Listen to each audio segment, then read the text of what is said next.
Bom, vocês pediram para mim vir aqui falar de novo sobre o suporte e tudo mais, porque é um assunto realmente muito complexo e tal.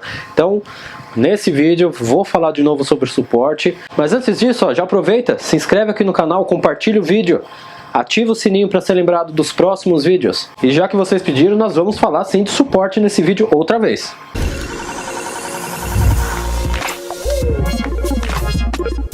Começando mais um vídeo do canal Agora Fala Hightech, seu canal de tecnologia. E como vocês pediram, vou falar de suporte. Esse aqui vai ser o vídeo de aula 8, parte 2 aí. Vamos falar então de novo sobre suporte.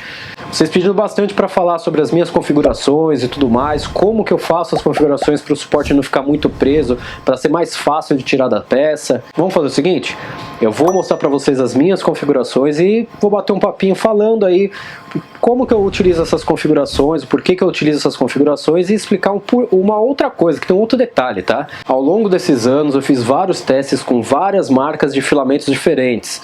Tem, se vocês olharem minhas playlists aqui, tem várias marcas que eu testei e eu pude observar uma coisa fazendo esses testes, que depende da marca de filamento que você está utilizando, você vai utilizar uma configuração de suporte. Não adianta você pegar a marca, por exemplo, a marca X, fazer uma configuração de suporte perfeita, legal, aí você resolve trocar de marca de filamento, compra outro filamento de uma outra marca e tenta usar a mesma configuração. Pode ser que dê certo, funcione perfeito logo de cara, mas pode acontecer daquela mesma configuração que estava perfeito na marca X, na hora que você colocar naquela marca Y, e a peça ficar toda grudada com o suporte, toda marcada, e você não conseguir tirar corretamente esse suporte. Então eu fiz esses testes com essas outras marcas, testei várias marcas de filamentos, tanto nacional como as importadas, e observei isso daí. Então assim, eu vou passar as minhas configurações de suporte, vou mostrar para vocês, mas eu queria deixar claro para vocês que é legal vocês testarem na marca de filamento que você está utilizando. E tem um outro detalhe que muitas pessoas não levam tanto em conta isso daí, alguns falam que até bobeira e tudo mais. Mas a configuração, tanto do suporte como outras coisas da impressora, depende também do clima da região onde você está, viu? Por exemplo, vamos supor, eu estou aqui em São Paulo, está um clima extremamente frio, está muito frio. Eu vou lá colocar minha impressora para imprimir. E eu sempre costumo imprimir, vamos supor, a 200 graus. Nesse dia que está muito frio, eu coloco ela para imprimir a 200 graus. Pode ser que na hora que eu colocar ela para imprimir, esses mesmos 200 graus que eu sempre imprimi durante outras datas, outros dias, nessa época que está muito fria, ela não consiga imprimir com uma qualidade legal. Vou ter que aumentar aí para 205, 210, porque, querendo ou não, o tempo de resfriamento do filamento é diferente do que quando você faz com o filamento quando está com outro clima, né? Quando está mais calor e tudo mais. Então a parte de suporte também pode chegar a influenciar sim na hora que você vai fazer as configurações, se o filamento pode estar com um pouco de umidade, se o filamento é da marca X ou Y, como eu falei, se é um ABS, se é um PLA, se é um PETG, se é um ASA, então tudo isso daí pode influenciar. Então, vou mostrar realmente as minhas configurações, mas tenham isso em mente, que pode ser que as suas configurações, pode ser que está igual a minha e não está dando certo. Pode ser referente a isso também, tá? A marca do filamento, o tipo de filamento. Por exemplo, a configuração que eu uso para PLA, não necessariamente vai ser a mesma configuração que eu vou utilizar para um ABS, para um nylon. Então, tudo isso daí vocês têm que levar em conta. Então, realmente, a parte de suporte é uma parte chatinha mesmo, é uma parte polêmica. Muitas pessoas pedem para mostrar como que faz, para tirar fácil. Tem algumas configurações realmente fica um pouco mais fácil para você destacar ali o suporte. Mas você pode sofrer um pouquinho de variação de marca para marca e tipo de material ali que você está utilizando. E antes de nós irmos lá para o computador, você já comprou seu filamento? Ainda não? Então faz o seguinte, entra no site da 3D Prime, coloca o nosso cupom AGORAFALAHT para você ter aquele desconto especial num filamento que é de qualidade e nas resinas que são fantásticas. Mas vamos fazer o seguinte, vamos agora para o computador, que eu vou mostrar para vocês as minhas configurações e falar um pouquinho, bater um papo aí para vocês sobre essas observações ali que eu utilizo nas configurações. Então, bora lá. Bom pessoal, então vamos lá. Como vocês pediram, fazer essa parte 2 aqui da aula de suporte, para mostrar um pouco da minha configuração e falar um pouquinho das diferenças aí que tem entre materiais para estar utilizando na hora que você for imprimir. Diferença que eu falo em relação às marcas, tá? Que eu já havia comentado no outro vídeo que eu gravei. Mas vamos lá, vocês pediram para mostrar primeiro as minhas configurações, como que eu faço as configurações do suporte, né? Então, por exemplo, aqui ó, peguei essa peça, tá aqui na mesa de impressão, E qual a configuração que eu uso de suporte no caso, vamos supor, se eu fosse imprimir essa peça, tá? A gente vem aqui em cima em Printing Settings, e aqui ó, em suporte, essas são as configurações que eu costumo utilizar, tá? Por que eu falo que eu costumo utilizar?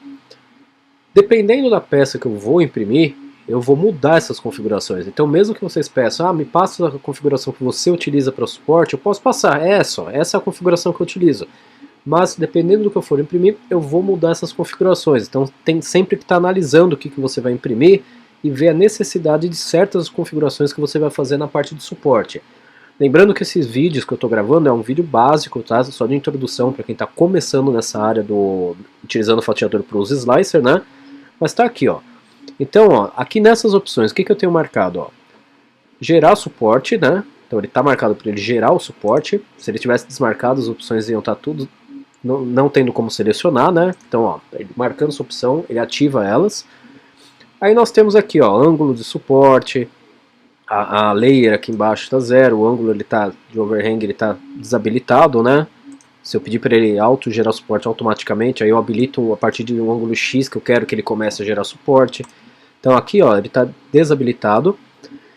Aqui ele está pedindo para forçar suporte desde a primeira camada e tudo mais. Aí ele tem, ó, se eu quero criar um raft aí na parte de suporte também, o estilo de suporte que eu vou criar, se é aquele grid, né, ou se é o snug. Aqui que vocês têm que tomar um certo cuidado também, tá? Porque o que acontece? O grid, quer ver, ó, eu vou colocar aqui, vou pedir para ele gerar o suporte tocando a mesa, vou pedir para ele fatiar essa peça, só para vocês entenderem melhor o que muda isso daí, tá? Então vamos lá.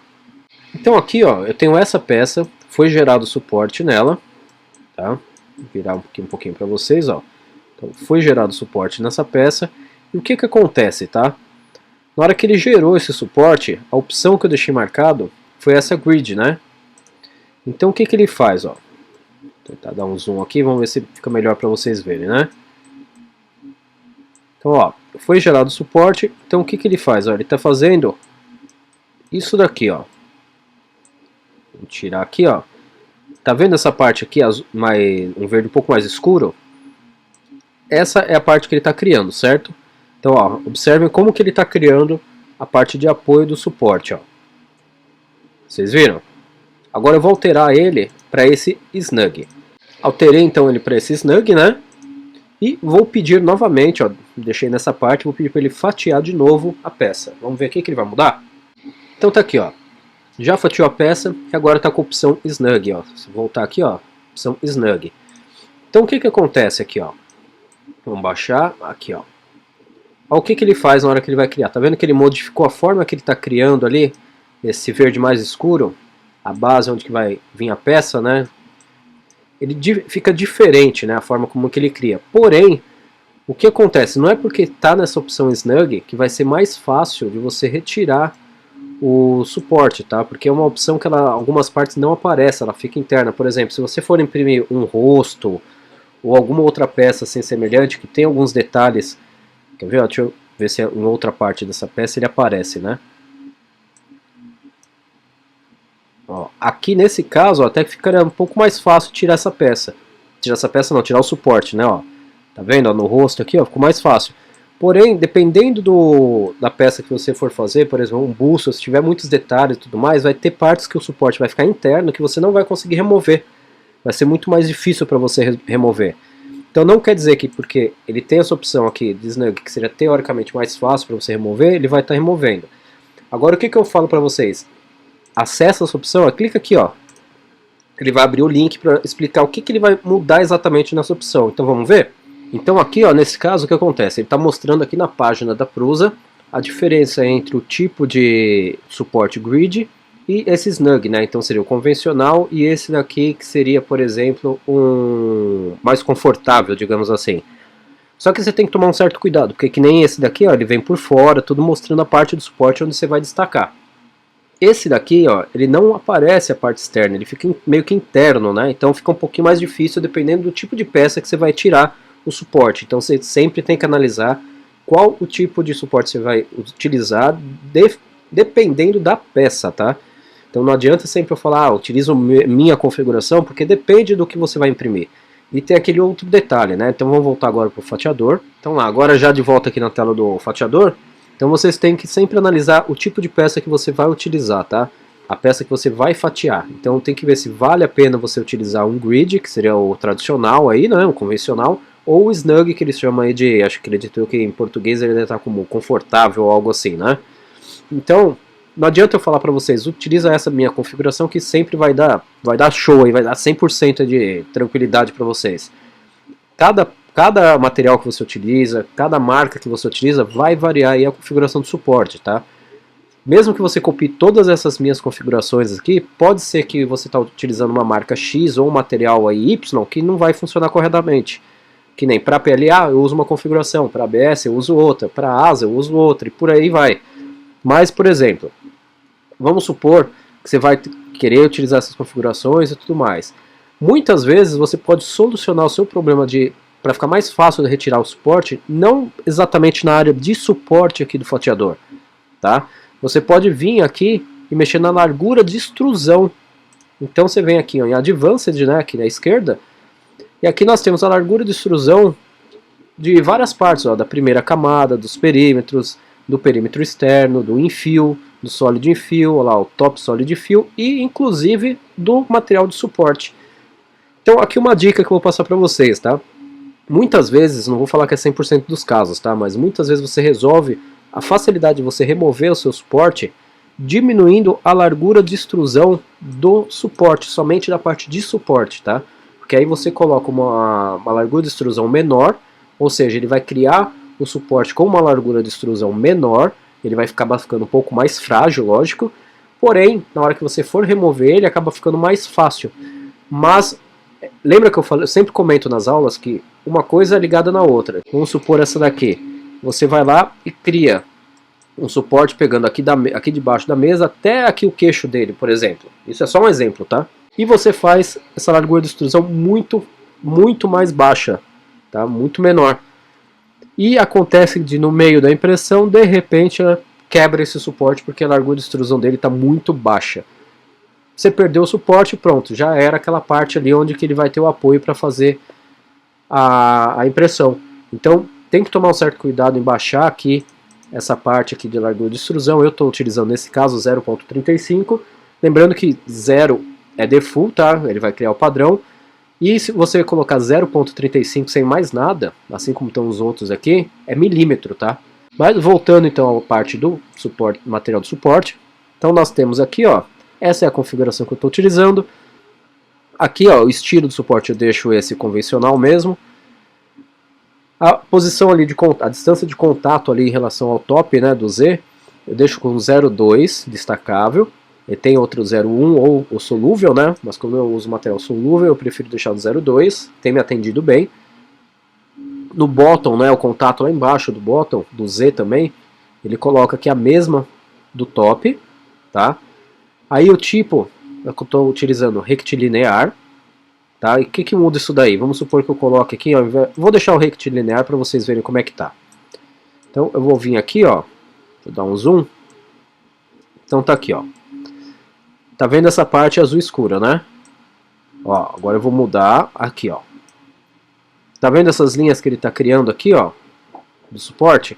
Vou alterar ela e vou colocar outra, ó. Eu vou colocar agora, ao invés de rectilinear, eu vou colocar honeycomb. Vou colocar uma bem diferente aí pra vocês verem. E vou mandar ele fatiado de novo. Dá só uma olhada no que vai mudar. Então vamos lá. Já fatiou. Vou baixar aqui, chegar até a peça. Olha só quem que mudou. Então ali eu mudo a forma como ele vai criar o suporte. Lembrando que você tem que se atentar a outro detalhe também, hein? Se você alterar a forma de suporte, ele vai alterar o tempo de impressão e a quantidade de filamento que ele vai estar utilizando. Então vocês têm sempre analisar qual que é a melhor forma, baseados, lógico, na peça que você está imprimindo. Então você tem que analisar a velocidade, o tempo de impressão que você vai ter, mais quanto de material que você vai utilizar. Então tá aqui, ó. Olha a forma que ele está fazendo, forma de colmeia. Se eu voltar para o rectilinear, ele vai fazer aqueles tracinhos que vocês estavam vendo, né? E aqui embaixo nós temos mais opções, ó. Espaçamento entre as linhas, o material e tudo mais, ó. Ele dá informação, né? O padrão é 2.5, eu estou usando 3.9 e está me atendendo super bem, tá? Essa configuração eu estou utilizando para material PLA, né? O ângulo, ó, deixei padrão mesmo, 0. Aqui essa opção está desabilitada. Eu vou até desmarcar aqui, ó, antes que eu... Mas tá aqui, ó, para ele gerar automaticamente, né? Porque eu não gosto de gerar suporte automático, tá? Eu sempre recomendo vocês gerarem manualmente. Coloca o suporte, aprende a colocar o suporte, que vocês economizam material e economizam tempo de impressão. Aí nós temos aqui, ó, Top Interface Layer, né? Tá com 2 layers, né? Lá, bota Interface Layer, a mesma que essa daqui, ó, a mesma do top. Ah, mas é isso mesmo, ó, se eu clicar aqui, ó, ele vai me trazer na página. Vamos lá para a página de novo para ver, ó. Então tá aqui, ó, Top Interface Layer. Ah, mas eu não sei inglês. Galera, não tem desculpa. Clica com direito e manda traduzir para o português. Olha lá, ó. Camadas de interface superiores. As camadas de interface formam uma superfície mais uniforme entre o objeto e o material de suporte. Eles são preferencialmente ajustados para um padrão muito mais denso do que as camadas sem interface. Tá vendo? Ele vem explicando tudo já. Então não tem como ter dificuldade para entender o que faz cada uma, tá? Então tá aqui, ó, voltando já para o Prusa, eu deixo essa configuração, tá? A mesma aqui para os dois. A opção de interface eu também deixo rectilinear. Espaçamento eu deixo de 1.5. Então essas são as configurações. Então pessoal, como eu falei para vocês, como é uma aula mais reduzida aí, só para vocês entenderem um pouquinho mais sobre como funciona o suporte, lembre-se de uma coisa, vocês têm que analisar a peça de vocês, tá? Ver a necessidade de colocar o suporte naquela peça. Eu prefiro colocar o suporte manualmente, eu prefiro vir aqui na peça, escolher aqui a parte de suporte, pintar onde que eu vou querer colocar suporte, eu escolho aqui, ó, a espessura do pincel ali para pintar certinho a parte onde que vai suporte e tudo mais, tudo certinho, ó. Do que eu pedir para ele encher de suporte a peça e depois ficar mais chato. E outra coisa é, eu utilizo 0,35 aí na largura de extrusão do suporte, pode ser que você possa utilizar até menos que isso. Mas você tem que tomar um certo cuidado em mexer na largura de extrusão do suporte, porque pode ter o risco de subir a peça, o suporte está subindo, ele está mais frágil, ele vai quebrar. Então toma um certo cuidado quanto a isso. E as configurações do suporte, para quem queria ver, ó, essa é a configuração de suporte que eu estou utilizando no caso para o PLA da 3D Prime. Vai funcionar para você? Não sei, tem que analisar aí na hora que você for fazer a impressão, o tipo de peça que você vai imprimir, para ver como que vai ser feita a configuração, tá? Por isso que é uma aula mais chatinha mesmo de suporte. Se tiverem mais dúvidas ainda, coloca aqui embaixo nos comentários, não tem problema, eu vou tentar ajudar vocês sem problema nenhum, tá? Pronto, gravei o vídeo 2, parte 2 do suporte. Ficaram com alguma dúvida? Se vocês ainda têm alguma dúvida, possuem alguma dúvida, coloca aqui embaixo nos comentários. Mas não se esqueça, se inscreve no canal, compartilha o vídeo, passa esse vídeo para aquela pessoa que você quer mostrar sobre o Prusa Slicer, ou um pouquinho sobre a parte de suporte ou de impressão 3D, compartilha esse vídeo para ela. Espero que tenham solucionado as dúvidas de vocês. Se tiver alguma dúvida, como eu falei, põe aqui embaixo, não tem problema nenhum. E se inscreve também lá no nosso canal do Instagram, que lá eu posto direto várias coisas praticamente que diárias ali. Então você pode, através daquele canal, até tirar uma dúvida mais rápida também. Então até a próxima, galera. Valeu!